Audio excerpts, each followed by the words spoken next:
ये जो एआई का एक्सप्लोजन हम आज देख रहे हैं, उसके बिल्कुल सेंटर में एक कंपनी है, एनवीडिया।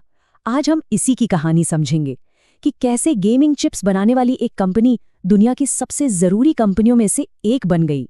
ये शब्द हैं एनवीडिया के सीईओ जेनसन हुआंग के। और ये सब कोई दावा नहीं है, ये एक विजन है। तो आखिर क्या है इस विजन के पीछे की टेक्नोलॉजी और कैसे ये हमारी दुनिया को बदलने की ताकत रखती है, चलिए जानते हैं। और इस विजन के पीछे हैं जेनसन हुआंग, वो इंसान जिनकी कंपनी ने कंप्यूटर्स के काम करने का तरीका ही फंडामेंटली बदल दिया है। मतलब एनवीडिया का सफर वाकई में कमाल का रहा है।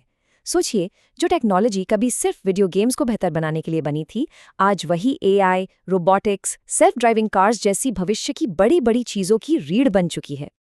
तो चलिए थोड़ा पीछे चलते हैं, एकदम शुरुआत में। ये कहानी शुरू होती है 1990s में, जब एनवीडिया ने वीडियो गेमिंग की एक ऐसी प्रॉब्लम को सॉल्व करने का जिम्मा उठाया जो उस वक्त लगभग नामुमकिन लगती थी। देखिए, उस जमाने में कंप्यूटिंग के मोटे तौर पर दो तरीके थे। एक था सीक्वेंशियल प्रोसेसिंग, जो सीपीयू करता है, मतलब एक बार में एक काम, स्टेप बाय स्टेप। और दूसरा था पैरेलल प्रोसेसिंग, जो जीपीयू करता है, मतलब एक ही वक्त में हजारों काम एक साथ निपटाना। इसे समझने का एक बड़ा ही मजेदार तरीका है। जरा सोचिए, एक रोबोट है जो एक एक करके पेंटबॉल दाग रहा है। ये हुआ हमारा सीपीयू। और अब सोचिए, एक बहुत बड़ा विशाल रोबोट जो एक साथ हजारों पेंटबॉल फायर कर दे। वो है जीपीयू। बस यही वो क्रांतिकारी फर्क था। तो हुआ ये कि वीडियो गेम्स को असल में इसी पैरेलल पार्ट की ज़रूरत थी, ताकि वो रियल टाइम में कॉम्प्लेक्स 3D दुनिया बना सके। और गेमिंग सिर्फ एंटरटेनमेंट नहीं था, ये एक बहुत बड़ा मार्केट बन गया। इसी मार्केट ने एनवीडिया को अपनी टेक्नोलॉजी को और बेहतर और तेज़ बनाने के लिए ज़रूरी पैसा दिया, जिससे इनोवेशन का एक ज़बरदस्त फ्लाईव्हील इफेक्ट बन गया। लेकिन कहानी यहीं खत्म नहीं हुई। अगला बड़ा टर्निंग पॉइंट तब आया जब इस पैरेलल प्रोसेसिंग की जबरदस्त पावर को गेमिंग की दुनिया से बाहर निकाला गया। ये शब्द है एक क्वांटम केमिस्ट्री साइंटिस्ट के। मतलब पहले जिस रिसर्च में शायद किसी को अपनी पूरी जिंदगी लग जाती, जीपीयू की वजह से वो काम अब कुछ ही समय में हो सकता था। ये तो जैसे एक टाइम मशीन की तरह था, जो भविष्य को खींचकर हमारे पास ले आई। पर एक बहुत बड़ी दिक्कत थी।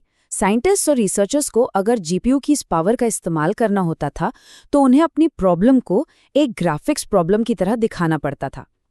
ये कुछ ऐसा था जैसे किसी म्यूजिशियन से कहा जाए कि भाई तुम्हें मैथ्स के क्वेश्चंस इस्तेमाल करके गाना बनाना है। मतलब हो तो सकता है, पर यह बहुत ही मुश्किल और बेकार तरीका था।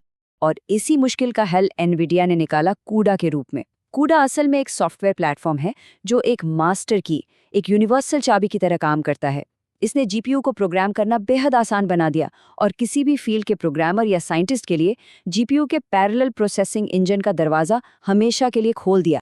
और सच कहें तो कूड़ा बनाना एक बहुत बड़ा दाव था, एक बहुत ही ऑप्टिमिस्टिक बेट। एनवीडिया का मानना था कि अगर वो इस जबरदस्त पावर को सबके लिए आसान बना देंगे, तो दुनिया भर के टैलेंटेड लोग इसका इस्तेमाल करके कुछ कमाल का जरूर करेंगे। और बाद में इतिहास ने उन्हें सही साबित किया। और फिर वो पल आया जब ये सारी कड़ियां जुड़ गई और मॉडर्न एआई रेवोल्यूशन का बिग बैंग हुआ। तो इस सफर को फटाफट से देखते हैं। 1999 में आया गेमिंग के लिए पहला जीपीयू। 2006 में कूडा ने इस पावर का दरवाजा सबके लिए खोल दिया। और फिर 2012 में एक ऐसी कामयाबी मिली जिसने सब कुछ बदल कर रख दिया। साल 2012, इस साल को याद रखना जरूरी है, क्योंकि यही वो टर्निंग पॉइंट था जिसने उस एआई युग की नींव रखी जिसमें हम आज जी रहे हैं। एलेक्सनेट नाम का एक न्यूरल नेटवर्क था जिसे एनवीडिया जीपीयूज पर ही ट्रेन किया गया था। उसने इमेज पहचानने के एक बड़े कंपटीशन में पुराने सारे रिकॉर्ड्स तहस-नहस कर दिए। इसने सिर्फ कंपटीशन नहीं जीता, इसने ये साबित कर दिया कि मशीनों को सिखाने का एक बिल्कुल नया और कहीं ज्यादा शक्तिशाली तरीका मौजूद है। अब एलेक्सनेट की इस जबरदस्त कामयाबी को देखकर जेनसन हुआंग को एक बात तो समझ आ गई कि यह सिर्फ एक कंपटीशन जीतना नहीं है, ये तो कंप्यूटिंग के भविष्य की पहली झलक है। उन्हें एहसास हुआ कि इस टेक्नोलॉजी में पूरी की पूरी कंप्यूटर इंडस्ट्री को बदलने की ताकत है। बस इसी एक मोमेंट ने एनवीडिया की पूरी दिशा ही बदल दी। उन्होंने अपनी पूरी कंपनी का फोकस इस नए एआई भविष्य की तरफ मोड़ दिया। अगले 10 साल और अरबों खरबों डॉलर्स सिर्फ एक ही लक्ष्य पर लगा दिए गए, एआई के लिए, कंप्यूटिंग को जमीन से लेकर ऊपर तक, दोबारा बनाने। तो ये सब हमें आज के दौर में ले आता है और आने वाले कल में भी, जहां इस टेक्नोलॉजी का सबसे ठोस रूप दिखाई देता है, फिजिकल एआई यानी कि रोबोट्स। अब देखिए, एनवीडिया का जो विजन है ना, वो सिर्फ डिजिटल दुनिया तक ही नहीं है, वो फिजिकल दुनिया को बदलना चाहते हैं। स्वचालित वेयरहाउस से लेकर सेल्फ ड्राइविंग कारें, हमारी मदद करने वाले ह्यूमनॉइड रोबोट्स, डिजिटल बायोलॉजी जो नई दवाइयां खोजने में मदद करें, और यहाँ तक कि हमारी पृथ्वी का एक डिजिटल मॉडल जो क्लाइमेट चेंज की सटीक भविष्यवाणी कर सके। और इस सपने को हकीकत में बदलने के लिए एनवीडिया ने बनाया है ओमनीवर्स। इसे आप हमारी असल दुनिया की एक वर्चुअल कॉपी समझ सकते हैं, एक डिजिटल ट्विन, जहां रोबोट्स असल दुनिया में आने से पहले ट्रेनिंग ले सकते हैं, सीख सकते हैं। अब इसका प्रोसेस ना बड़ा सीधा सा है। स्टेप 1, रोबोट्स इस वर्चुअल दुनिया में ट्रेनिंग लेते हैं। स्टेप 2, यहाँ वो लाखों अलग अलग सिचुएशंस को सुरक्षित और बहुत तेजी से अनुभव करते हैं। और स्टेप 3, फिर वो इस सीखी हुई समझदारी को लेके असल दुनिया में आते हैं। तो सवाल उठता है कि इस सब का आखिर मकसद क्या है? क्या ये इंसानों को रिप्लेस करने के लिए है? एनवीडिया का कहना है बिल्कुल नहीं।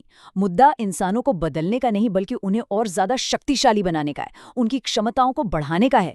जैसा कि जेनसन हुआंग खुद कहते हैं, हम सुपर ह्यूमंस बनने जा रहे हैं क्योंकि हमारे पास सुपर एआईज हैं।